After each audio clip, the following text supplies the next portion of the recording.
I'm just going to run over the things that we've taught this mare that I've shown on the other video. When I stand in this position, she's learnt to stand and keep her head with me.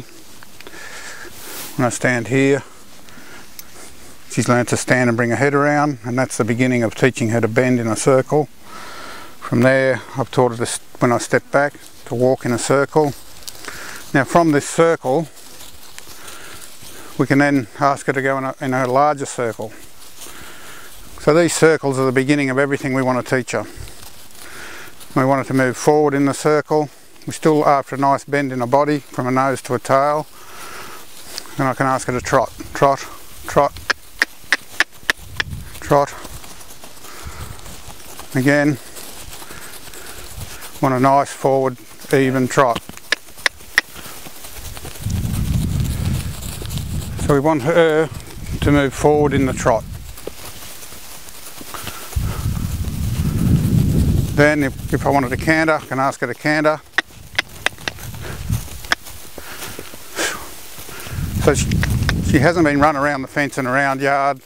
She's been taught to move in a circle, to bend from a nose through to a tail. We're after a nice relaxed even canter. And she's not pulling against me. She's learnt to move forward. And I can ask her to trot, trot, and again forward into the trot. Everything you do with a horse comes from teaching him to move forward, not from running backwards. There's no need to teach a horse to run backwards on the ground or when you ride him. All your control, all your movement comes from forward movement, not from backward movement. And walk, and again forward into the walk. And we can work on these things. She's only just learning these little things, the very, very simple little things. She doesn't pull to try and get away. If I step out in the come to me position, she knows straight away. She's always confident that when she comes to me it'll be nice and easy and pleasant. She doesn't wonder if I'll hit her over the head or force her to run backwards. She knows when she comes to me it's nice and easy and pleasant.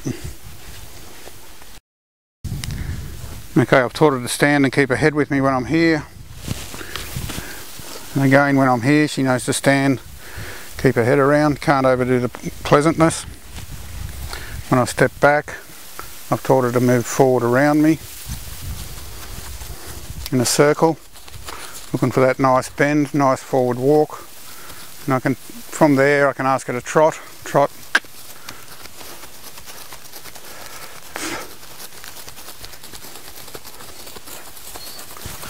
forward in the trot. We want a nice forward even trot. Want her to concentrate on me and what I want rather than looking about at everything around the paddock. Into canter. Nice forward relaxed canter. So we've just got an ordinary head stall. That's all you need. You don't need special gear or special bits or special head stalls to work with your horse. If I want to give her a signal, I can with that head stall. Trot. Just ask her to trot. And again, she moves forward in the trot. It's not up and down on the one spot. Forward into the walk. Walk. Good. And again, from there, I can ask her to come to me. I'll just step back. She's quite confident. She knows when she comes to me, life's nice and easy and pleasant. Can't overdo this pleasantness. So the other thing that I've taught her from that simple circle that she's learned, just to walk around me.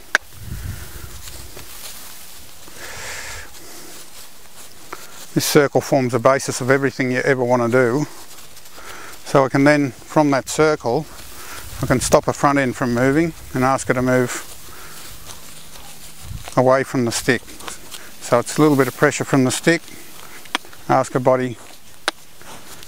to move her body away from the pressure. And relief. Very, very simple. That's all an extension of that little circle. So she's very relaxed. This really relaxes her, rubbing that head. And again, from this simple circle, walk around me.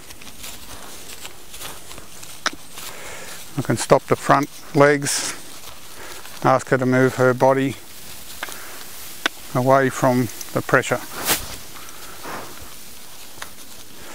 Good, but it's just an extension of that little circle. So everything we want to do comes back to these circles.